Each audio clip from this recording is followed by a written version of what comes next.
You have big dreams. You can picture the life you want in detail.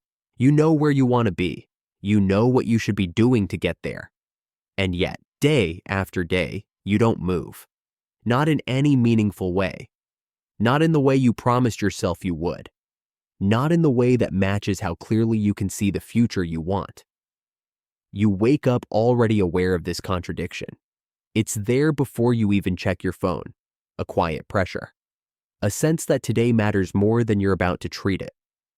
You tell yourself you'll start soon, after you wake up properly, after you organize a few things, after you get into the right mindset. You don't feel lazy.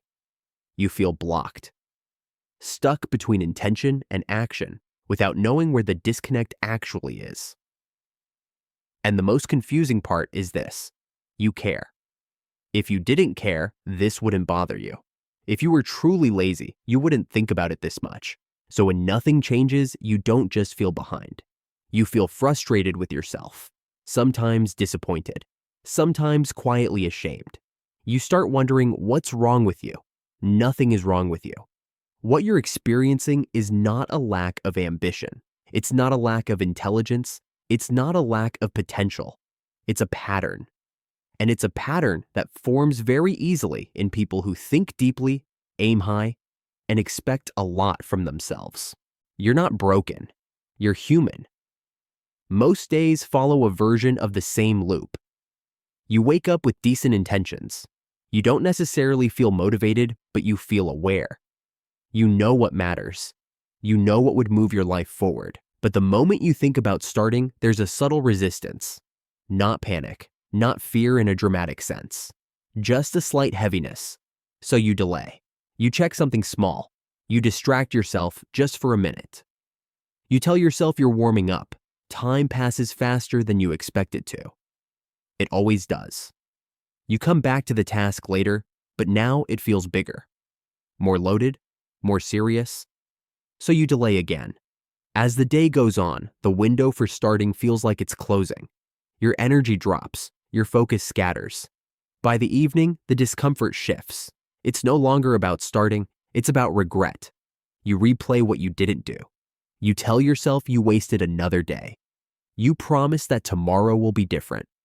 And in that moment, the promise feels real, sincere, convincing. Until tomorrow arrives and the cycle quietly restarts. This loop doesn't happen because you lack motivation. It happens because your brain has learned something very specific. Your brain has learned that starting feels uncomfortable. Not dangerous, not impossible. Just uncomfortable enough to avoid. Every time you delay, distract yourself, or postpone, your brain gets short-term relief. The pressure drops, the discomfort fades, and your brain takes notes. It doesn't think in terms of long-term fulfillment. It thinks in terms of immediate emotional safety. So over time, it connects ambition with discomfort, action with tension. Starting with threat, not because starting is actually dangerous, but because your nervous system experiences uncertainty as something to minimize. This is why motivation keeps failing you. Motivation is an emotional surge. Your brain treats it like weather, unreliable, temporary. When motivation fades, the learned avoidance pattern remains. This is also why perfectionism quietly freezes you. Perfectionism isn't about high standards. It's about avoiding the feeling of doing something imperfectly and having to sit with that discomfort. So you wait to feel ready. You wait to feel confident. You wait to feel certain. But readiness never arrives because readiness is a feeling, and feelings follow action, not the other way around. You tell yourself you need discipline, but what you're really experiencing is a nervous system that associates effort with threat and relief with avoidance. You tell yourself you need the perfect plan, but what you're actually doing is delaying exposure to uncertainty. You tell yourself you're lazy, but laziness doesn't look like this. Lazy people don't carry this constant internal pressure. They don't replay their days at night. They don't feel guilt for not becoming who they know they could be. What you're dealing with is a learned pattern of self-protection. Your brain is trying to keep you comfortable, and in doing so, It's keeping you stuck. This is where it's important to separate who you are from what you've been doing.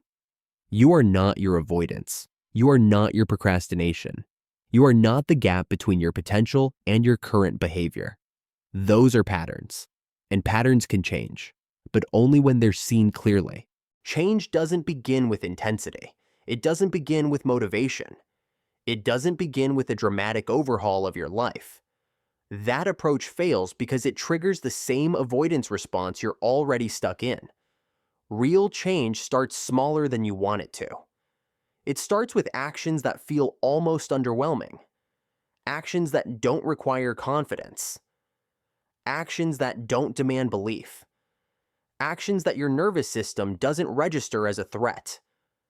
Doing something small, consistently, teaches your brain a new association. That action doesn't equal danger. That discomfort is survivable. That starting doesn't destroy you. Structure matters more than motivation here. Consistency matters more than intensity. Not because those words sound good, but because they work with how your brain actually learns.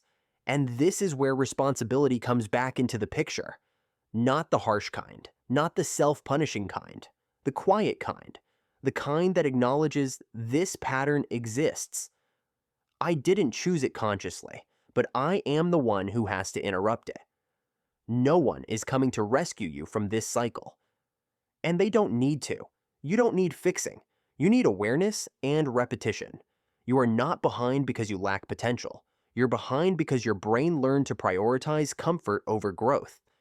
That can be unlearned. Slowly, imperfectly, deliberately. And the responsibility is simple, even if it's not easy. To notice the moment you want to avoid. To act anyway, just a little. To stop waiting for the feeling that never comes.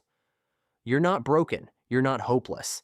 You're stuck in a pattern, and patterns change, not through motivation, but through choice, repeated quietly, until your brain learns something new.